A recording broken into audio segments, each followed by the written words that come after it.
In the beginning, Genesis 1:1. In the beginning, God created the heavens and the earth. And God said, "Let there be light." And there was light. He called the light day and the darkness night. So ended the first day of creation.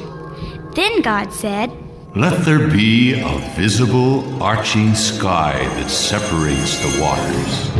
So God made the sky to separate the waters under it from the waters above it. And so ended the second day of creation. And God said, "Let the waters under the sky be gathered in one place, and let dry land appear." And it was so. Then God made every kind of plant and tree, and God saw that it was good. And so ended the third day of creation. And then, with his word, God created two great lights, the sun to shine in the day, and the moon to brighten the night. He also made millions of stars. So ended the fourth day of creation. And God said, "Let the waters be filled with living creatures, and let birds fly through the skies." And so ended the fifth day of God's marvelous creation. And God said, "Let the earth produce wild animals, livestock, and all other creatures that walk or creep upon the ground." Then God said, "Let us make man in our image, and let them rule over all creation." So God created man in his own image. Male and female, he created them. And so ended the sixth day. God had finished his work, so on the seventh day he rested.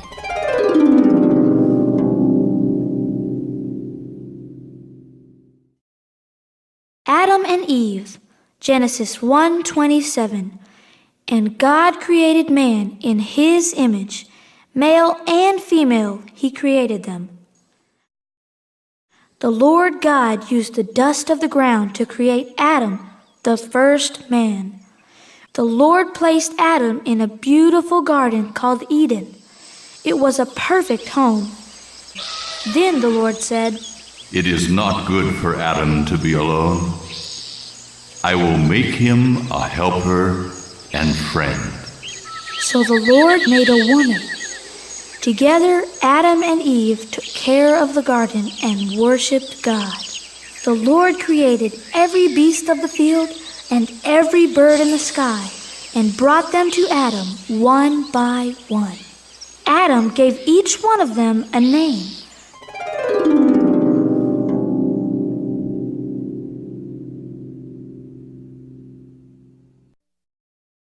Noah's Ark, Genesis 9:13. I have set my rainbow in the clouds as a sign of my promise. Never again will the waters become a flood. Many years had passed since the day Adam and Eve were forced to leave the Garden of Eden. The world was full of people who had become very wicked. So the Lord said, "I will destroy these people whom I have created." But there was a man named Noah who loved the Lord with all his heart. God was pleased with Noah, and he said, "I am going to send a great flood upon the earth to destroy every living thing. Only you and your family will be saved." God told Noah to build a large boat called an ark out of gopher wood. The Lord said this ark should be 450 feet long, 75 feet wide, and 45 feet tall, and have 3 decks. Now, we're going to bring 2 of every kind of bird and beast, male and female, into this ark. Noah did all that God had asked him to do. So Noah, together with his 3 sons, Shem, Ham, and Japheth, and his wife and his sons' wives, built the ark. They brought plenty of food aboard for themselves and the animals to eat. Soon the animals came to Noah and were loaded into the ark 2 by 2. Keep 'em coming, Shem. Keep 'em coming. That's it. Move 'em along. Where are those two kangaroos? With two of every living creature aboard, God shut the door on Noah and his family. It rained for 40 days and 40 nights. Only Noah was left and those with him in the ark. The earth was flooded for 150 days. God sent a warm, heavenly breeze to dry the earth. Noah waited 40 days before he opened the window. Then he sent out a dove, but the dove could find no dry place and returned to the ark. Noah waited 7 more days before sending the dove out again. This time, the dove returned with an olive leaf in its beak, a sign that there was dry land. Noah waited 7 more days and again sent the dove out. But this time, the dove did not return. Then God said to Noah, Come out of the ark with your wife and your sons and their wives and all the animals. Noah was thankful. Thank you, Lord, for saving my family. You are a wonderful God. God made a promise never again to destroy the world with floodwaters. As a sign of his promise, he set a beautiful rainbow in the sky.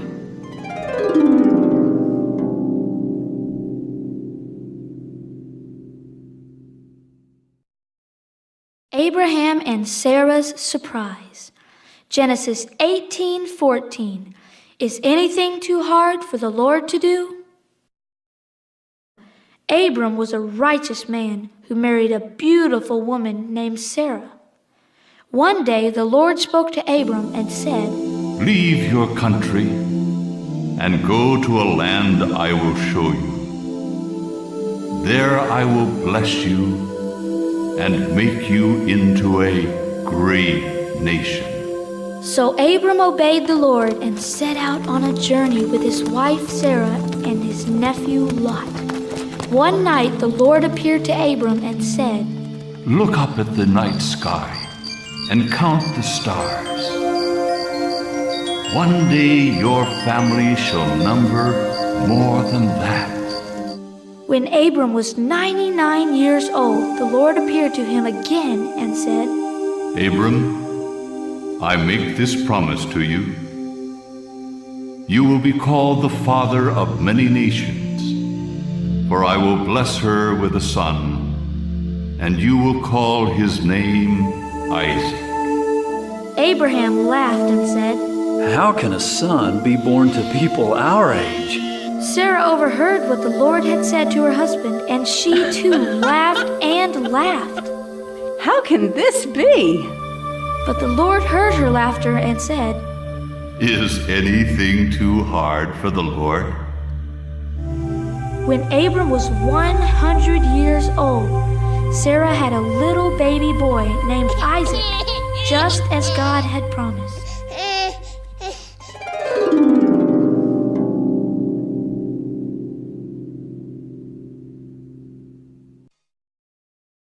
Abraham obeyed. Genesis 22:18. Through your children, all nations on earth will be blessed. Several years had now passed, and Sarah's little baby Isaac had grown to be a young boy. God decided he would test Abraham. The Lord said, Abraham, take your son, your only son, Isaac, whom you love, and go to the land called Moriah. Sacrifice him there as an offering to me. Early the next morning, Abraham arose and saddled his donkey. Then he and Isaac and 2 servants set out for Moriah.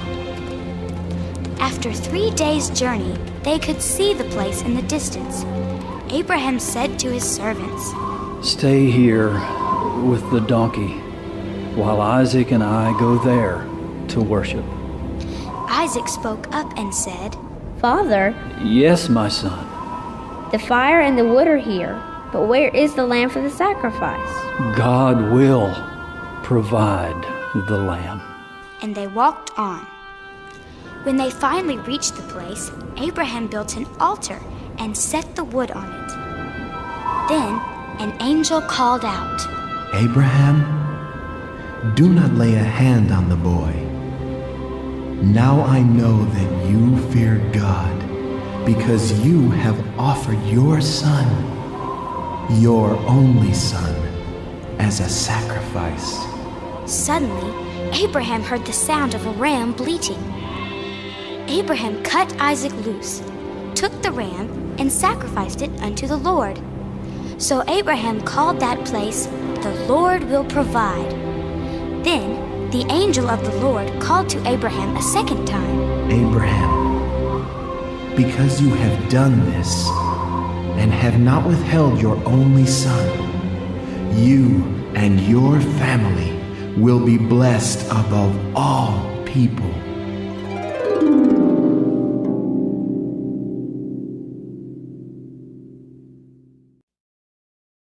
Joseph, God put a dream in my heart. Genesis 37:5. Joseph had a dream, and when he told it to his brothers, they hated him. Some years later, Jacob married and had 12 sons. Now Jacob had a favorite son named Joseph, who was born when Jacob was very old. To show his great love, Jacob made Joseph a coat of many colors. Joseph's brothers hated him for this. One night, the Lord sent Joseph a very special dream. He said, "We were in the fields tying bundles of grain together, when suddenly my bundle rose up and stood tall while your bundles gathered around mine and bowed down to it." Do you think you will someday rule over us? And they hated him even more. Then Joseph had a second dream. He said to his brothers, "This time the sun, the moon, and 11 stars were bowing down to me." Jacob was very unhappy. Do you believe that your mother and I and your 11 brothers will bow down before you? One day Jacob said to Joseph, Your brothers are tending to our flocks near Shechem. Go to them and make sure all is well. Joseph obeyed his father and soon found his brothers on a hillside. But his brothers had seen Joseph's coat of many colors from a distance. Here comes the dreamer. Let's kill him and throw him into one of these empty water holes and say a wild animal attacked and killed him. That will put an end to his dreams. When the oldest brother, Reuben, heard their plan, he stopped it. Do not kill him. Throw him into the pit, but do not harm him. When Joseph saw his brothers, he ran to them. Suddenly, to his surprise, they all jumped on him and began tearing his coat of many colors from his back. They tied him up and threw him into an empty water hole. As they sat to eat, a caravan bound for Egypt passed by. Judah spoke. Why don't we sell Joseph to these merchants? Then we'll be rid of him forever. Joseph was sold as a slave to the merchants for 20 pieces of silver. They decided to kill a young goat and dip Joseph's coat in the blood. They took the coat to their father and said, Father, we found this coat on our journey back home. Is it Joseph's? Jacob knew it was Joseph's coat and cried out, It's Joseph's coat! Some wild animal has killed my son! He must have been torn to pieces! Then Jacob tore his clothes and wept bitterly. No one was able to comfort him. Meanwhile, Joseph was on his way to Egypt.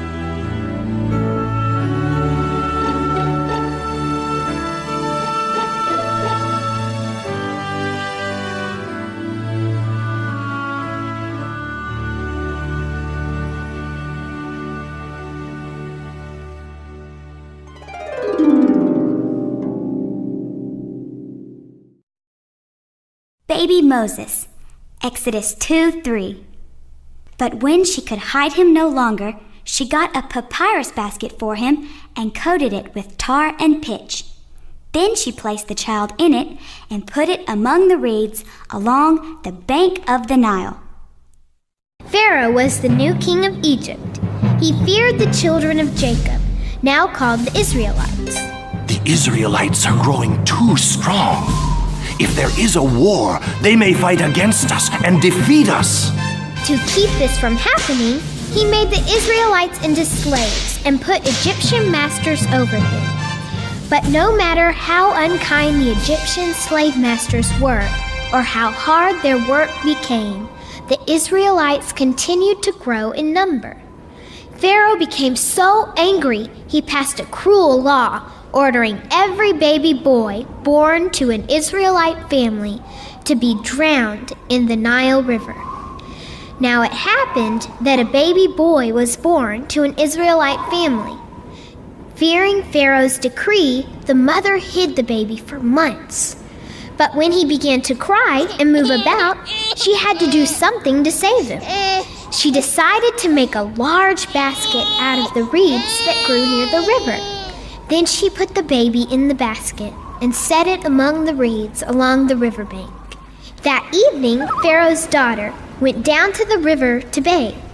It was then she noticed the strange basket floating among the reeds. "Fetch that basket," she said to her servant girl.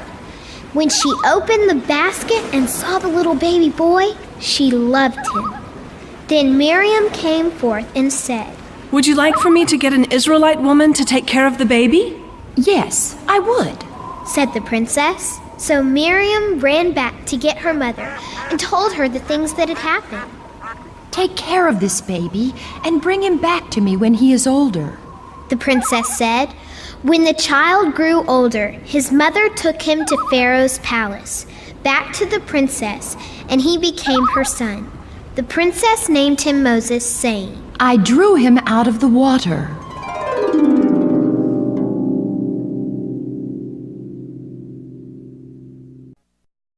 Words from a burning bush.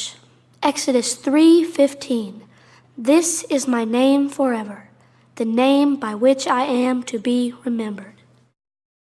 Moses grew up in an Egyptian palace. One day, he saw an Egyptian beating an Israelite worker. Moses had pity on the worker and tried to stop the beating. In anger, Moses killed the slave master. In time, Pharaoh found out what Moses had done, so Moses fled to the land of Midian. One day, while Moses was leading his sheep to Horeb, also called the mountain of God, an angel appeared from within a burning bush. Then God spoke to Moses from within the burning bush. Moses? Moses! Here I am. Do not come any closer. Take off your sandals, for the place you are standing is holy ground. I have heard the cries and prayers of my people in Egypt. So go now. I'm sending you to Pharaoh to free my people. But Moses said to God, Who am I, that I should lead the Israelites out of Egypt? I will be with you. What if they do not believe me? What if they will not listen? Then God commanded Moses to throw down his staff. Moses obeyed, and suddenly the staff became a snake. As Moses took hold of the snake, it turned back into a staff. If they do not believe you, take some water from the Nile River and pour it on the ground. It will become blood. Oh Lord, I don't speak very well, and my speech is slow. Please send someone else. Your brother Aaron speaks very well. He will go with you. So Moses and his brother Aaron left for Egypt.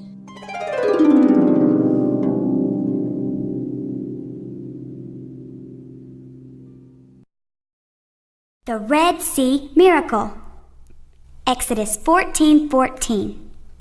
The Lord will fight for you. You need only to be still. 600,000 men, plus women and children, set off for the Promised Land. As soon as the Israelites left Egypt, Pharaoh's heart was quick to change his mind once again. What have we done? We must capture the Israelites so they can work for us again. Pharaoh took 600 of his fastest chariots and an army of soldiers to capture the Israelites. As Moses reached the shores of the Red Sea, the Israelites saw the army coming. We will die here in the desert. Moses shouted, "Stand firm and do not be afraid. The Lord will fight for you." Then Moses lifted his staff, and the seas parted. It was a miracle. The children of Israel walked through the sea with the walls of water all around them. The Egyptian army followed Moses into the wall of water. But when morning came, the Lord threw the Egyptian army into confusion.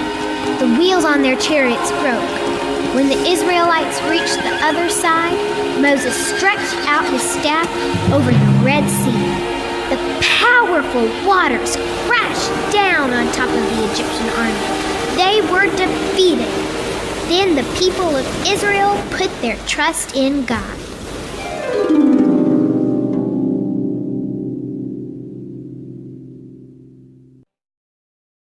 Donkey Talk, Numbers 22:28a.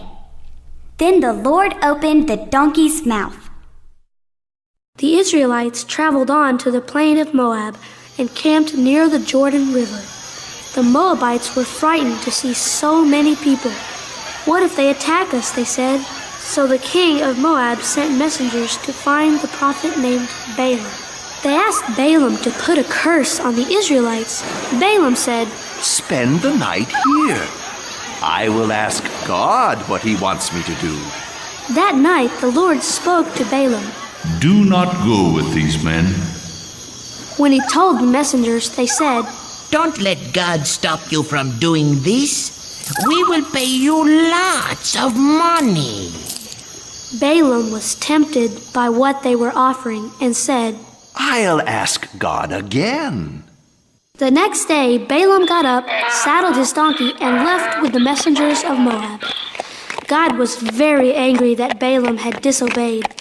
He sent an angel with a drawn sword to stand in the road to block the way. Balaam's donkey saw the angel and turned off the road into a field. This happened a second and third time until finally the Lord opened the donkey's mouth, and she said to Balaam, What have I done to you to make you beat me 3 times? Balaam could not believe his ears. A talking donkey? Then the Lord opened Balaam's eyes, and he saw the angel of the Lord standing in the road with his sword drawn. I have sinned. I will turn around and go back.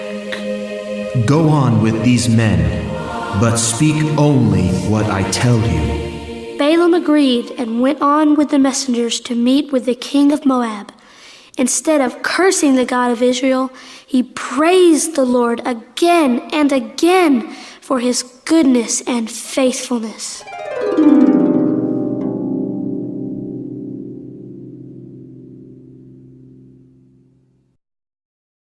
Joshua's shout.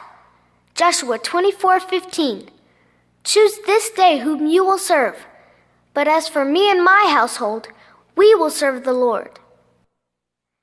The Lord spoke to Joshua, saying, Get ready to cross the Jordan River. The promised land awaits you. I will make you a strong leader. So be courageous and obey my laws. Joshua shouted to the people, Get ready, for in 3 days we cross the Jordan River into the promised land. At that time, there were people already living in Canaan. Wisely, he sent 2 spies into the great walled city of Jericho. Soon, he would know their strength. The two spies secretly crossed the Jordan and entered Jericho. They stayed with a woman named Rahab, but the king soon found out. He sent messengers to Rahab who said, "Bring out the two men who are spying on us." Secretly, Rahab had hidden the two men on the roof of her house. They were here, but they're gone. Perhaps you could catch them on the road if you hurry. Rahab went back to the roof and said to the spies, I have helped you. Now you must help me. When the battle comes, save me and my family. The men agreed. 3 days later, Joshua said to the people, Tomorrow we cross the Jordan River. The ark of the Lord will go before you. Follow behind it, for great is our Lord. As Joshua neared the city of Jericho, he met a strange man with his sword drawn. Joshua went to him and said, Are you for us or against us? I command the invisible army of the Lord. Joshua fell face down with fear and respect. Then the Lord told Joshua what he must do to win the coming battle. The day of the battle came. 7 priests, blowing 7 trumpets, marched around the city of Jericho one time. The ark of the Lord was right behind them. An armed guard marched ahead of the priests and followed up behind the ark. God commanded Joshua and his army to march around the city each day for 6 days. On the 7th day, the people marched around Jericho 7 times. But the 7th time, just as the priest sounded the trumpet blast, Joshua commanded the nation, Shout! For the Lord has given you the city! Shout! Shout! The people shouted, and the trumpets blasted, louder and louder, until the walls of Jericho began to crack and came tumbling down. The city was captured. Rahab and her family, who had helped them, were saved.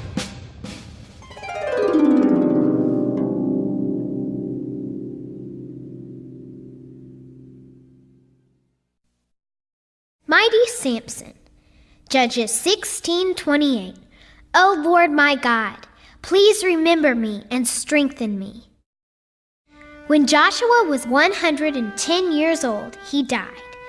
Joshua's life had pleased the Lord, but the children and grandchildren of the Israelites were doing things that did not please the Lord. On a day when Israel had fallen into sin, the Lord allowed the Philistines to make them slaves.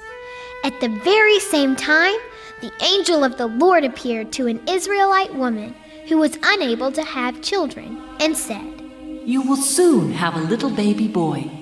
When the baby is born, do not cut his hair, for he has been chosen to serve the Lord and deliver Israel from the Philistines. A little baby boy named Samson was born. He grew to be very strong, and the Lord blessed him. When Samson became a man, he fell in love with a woman named Delilah. Delilah begged Samson to tell her the secret of his strength, but he would not. Finally, he said, My hair has never been cut because I was set apart to God since birth. If my head was shaved, I would become as weak as any other man. That night, while Samson slept, she let the Philistines in to shave his head. With his strength gone, Samson was blinded and put into prison. The people celebrated and shouted, Oh, bring out Samson that he may amuse us. They set Samson between the 2 support pillars of the temple. Now the temple was very crowded that day. Then Samson prayed, Oh Lord my God, please remember me and strengthen me. Samson gave a mighty push on the pillars. They began to crack into pieces, and suddenly the whole temple fell, killing Samson and all the people in it.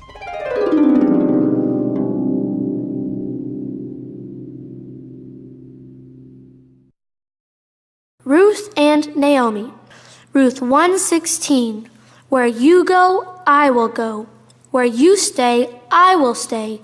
Your people will be my people, and your God, my God.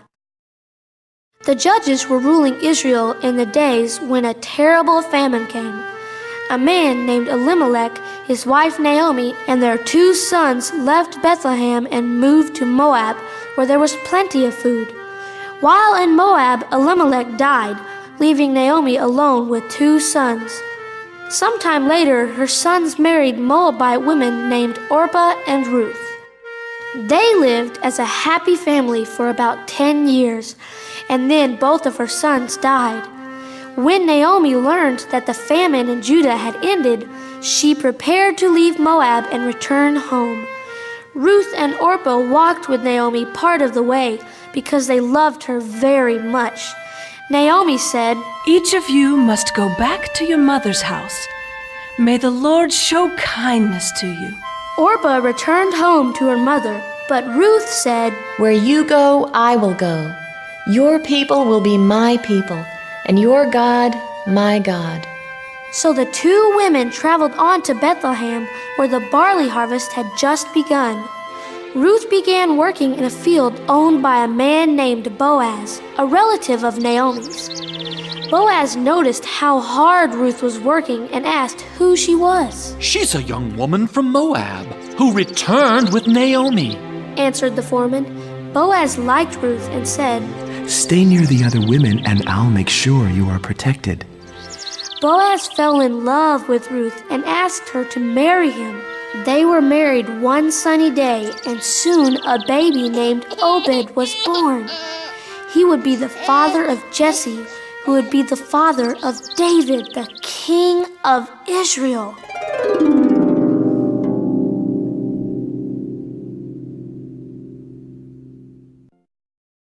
David and Goliath.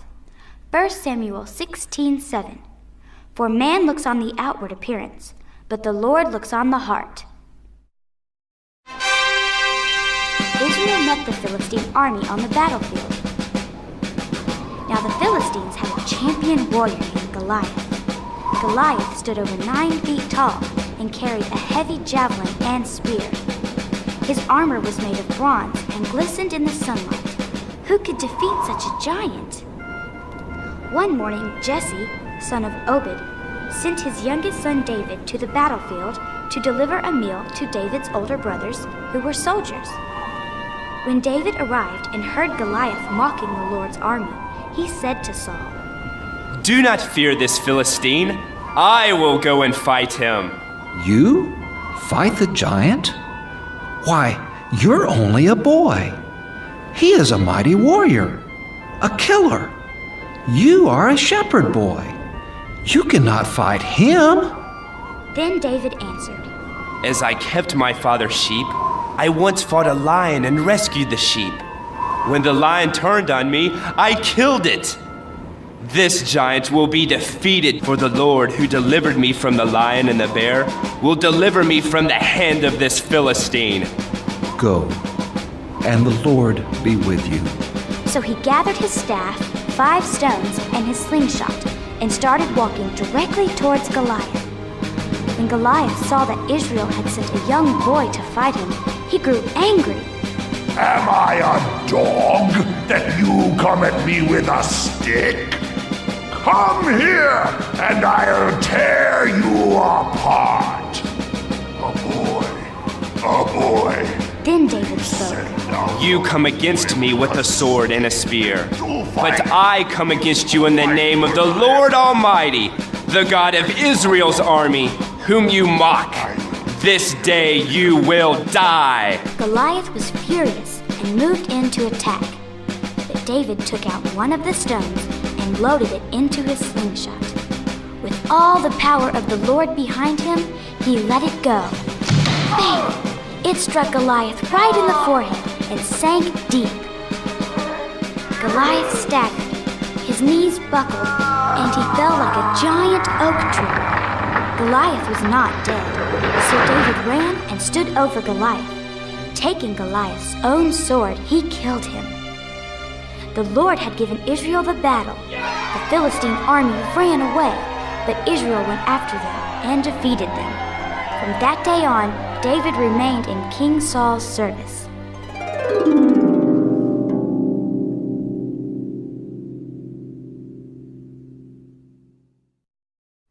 Elijah and the Chariot of Fire. 2 Kings 18:22. We trust in the Lord our God. Elijah and Elisha were traveling from city to city, proclaiming the name of the Lord, when God decided to take Elijah up to heaven. Can I give you any blessing before I leave you? Elijah asked Elisha. Let me have your faith and love in a double measure. What you ask is very hard to do. But if you see me when I leave this earth, it will be yours. As they were walking and talking together, suddenly a chariot of fire, pulled by horses of fire, appeared from the sky and drove between the two men. In an instant, Elijah went up into heaven in a whirlwind. Elisha saw this and shouted, My father! My father! The chariots and horsemen of Israel! Then Elijah and the chariot was gone. Elisha humbled himself before the Lord by tearing his clothes. He picked up Elijah's coat, which had fallen, and dipped it into the Jordan River. The waters parted and Elisha crossed to join the other followers. They all bowed before Elisha, for they knew the Spirit of God was now with him.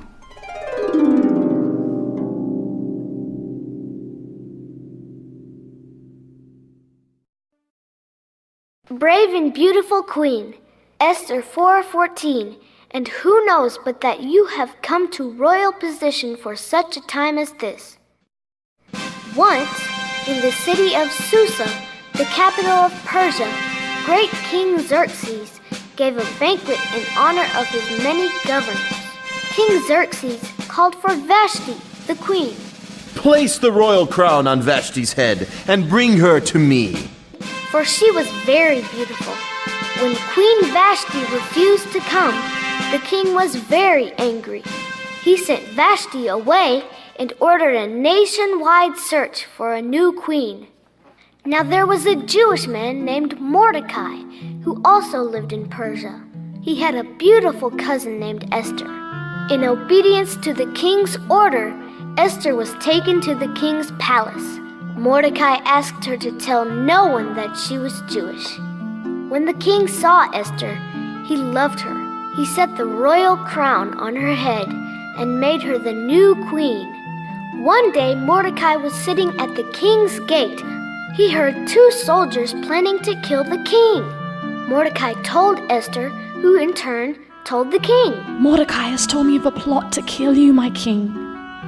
The king had the two men arrested, and they were found guilty. Mordecai had saved the king's life, and it was written down in the history books. After this, King Xerxes honored Haman by making him second in command of Persia. Haman was a very proud man, and at the king's order, everyone was to bow before him. But Mordecai would bow to no one except the Lord. This angered Haman. When he later found out that Mordecai was an Israelite, he came up with an evil plan. Haman went to King Xerxes and said, There are people in your kingdom who do not obey your laws, O king, but rather God's laws. Therefore, let us send soldiers to kill them. The king agreed, so Haman sent out an order to kill the Jews.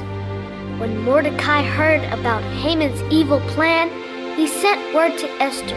Perhaps God has made you Queen of Persia for such a time as this. Maybe he will use you to save his people. Then Esther sent word back to Mordecai. Gather all the Jews in Susa and pray for 3 days. Though it's against the law for me to go to the king, I will do so. pray that the king will have mercy and stop Haman's evil plan." Mordecai did as Esther asked. On the third day, Esther prepared a banquet and only invited the king and Haman. What can I do for you? Name it, and it will be done. "Will you and Haman come tomorrow to another special banquet? Then I will tell you both." That night, as the king was reading the history book, he discovered he had not honored Mordecai for saving his life. He called Haman and said, I want to honor a special man. What should I do? Haman thought he was the man to be honored, so he said, "Let him wear the royal robe and be put on the king's horse and lead him through the city proclaiming, 'The king is honoring this man.'" So Haman was asked to honor Mordecai in this way. Haman was furious. Later, Haman and the king went to dine with Esther. What is your request? Tell me, and it shall be yours. "O king, spare me and the life of my people." Spare you? You are the queen! "Yes, but I am also a Jew. And there is a man in the kingdom who wants to kill all of the Jews."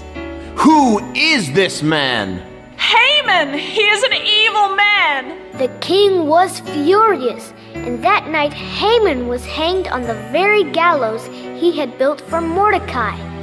God's people were saved.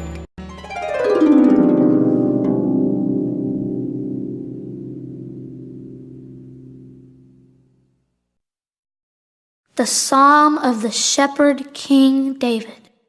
Psalm 23. The Lord is my shepherd, I shall not want. The Lord is my shepherd, I shall not want. He makes me to lie down in green pastures.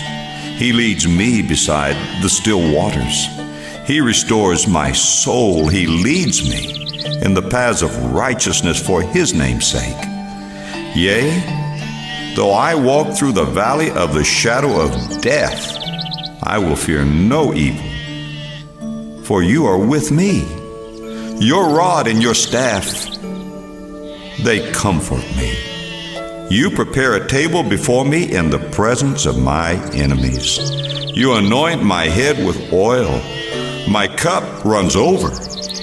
Surely goodness and mercy shall follow me all the days of my life, and I will dwell in the house of the Lord forever.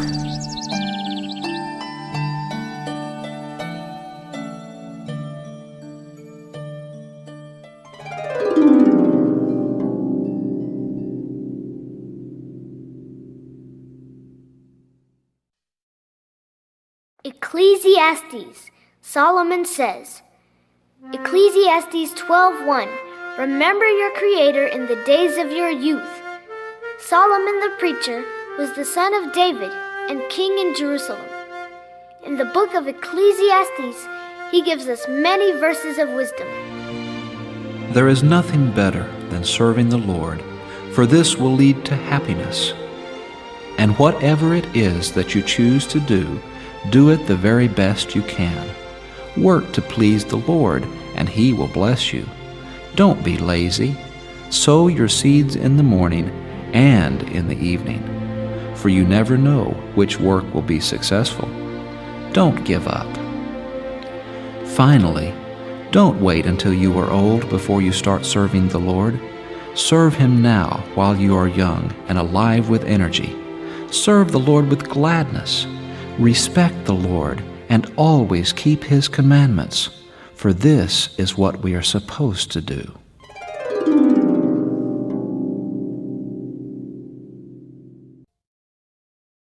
Daniel and the Lion's Den. Daniel 6:27. God rescues and He saves. He performs signs and wonders. In the 3rd year of the reign of King Jehoiakim, Jerusalem was attacked and defeated by King Nebuchadnezzar of Babylon. The Babylonians carried off the cups and other vessels from the holy temple. They began using them in their own idol worship. The king then ordered the smartest and most handsome young men of Israel to be brought to his palace. There they would stay for 3 years, being trained to serve the king. One of these young men was a Jewish boy named Daniel. Each day, Daniel was given a portion of royal food and wine, but he refused to eat it. He chose instead to eat vegetables and drink water. In doing so, he did not break the Jewish law. Daniel was by far the smartest and most handsome of them all. That day, he entered the king's service. He served for many years until Nebuchadnezzar died and his grandson Belshazzar became king. The Lord gave Daniel the gift of interpreting dreams. On many occasions, Daniel was able to interpret the king's dreams, and he soon became well known as a very wise man of God. One night, Belshazzar gave a great party. 1,000 guests were there. The king gave orders to bring out the gold and silver cups stolen from the Jewish temple years ago. They began pouring wine into these holy cups while they praised their false gods. The Lord was very angry.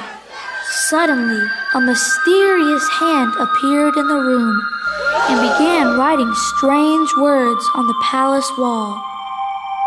The king collapsed with fear. He called out, "If anyone can tell me what this means, speak now, and I will make you third in command of Babylon." Then the queen spoke. "There is a man who walks with the God of Israel in your kingdom. His name is Daniel. Call for him. He will tell you what the writing means." So Daniel was brought before the king. "Can you read this? Tell me!" "Yes, O king. It says you have not honored the living God, but mocked him." Daniel was made third in command of Babylon. But that night, Belshazzar, king of Babylon, was killed, and Darius the Mede took over the kingdom. King Darius handpicked 120 princes to rule his new kingdom. He then selected 3 presidents to oversee the princes. Of these 3, Daniel became the most important. The other presidents and governors were jealous that Daniel had been honored in this way, so they plotted against him. They went to the king as a group and said, "O King Darius, all of us have agreed that you should make a new law this day. The new law would make it a crime for anyone to pray to any god or man but you, O king, for the next 30 days. And if anyone should break the new law, they would be thrown into the lion's den." So King Darius agreed, and it was put into writing. Now when Daniel heard about the new law, he went upstairs to his room, got down on his knees, and prayed, just as he had done before. When the princes and governors found Daniel praying, they ran to the king and said, "Daniel has broken your new law, O king. He must be punished. Throw him to the lions." Darius did not want to harm Daniel, but these evil men had tricked him. So King Darius gave the order. "Put Daniel into the lion's den." They took Daniel to the lion's den and threw him in. At dawn, the king arose from a sleepless night and hurried to the den. "Daniel, are you alive? Has your God rescued you from the lions?" "My God has sent an angel who shut the mouths of the lions. They have not hurt me, nor have I done any wrong to you, O king." "Pull him up!" Then, at the king's command, those men who had falsely accused Daniel were thrown into the den of lions.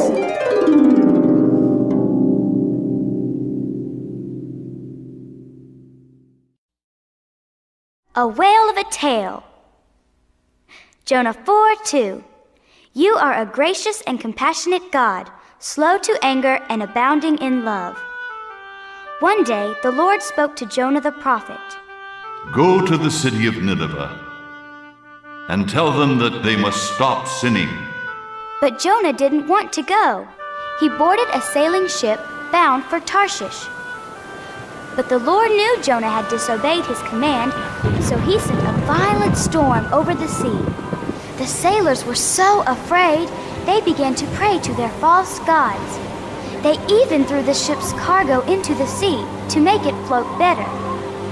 The other sailors began to think that Jonah was somehow responsible for the storm, so they asked him, Is it your fault we are in this terrible trouble? Who are you? Where are you from? I am a Hebrew!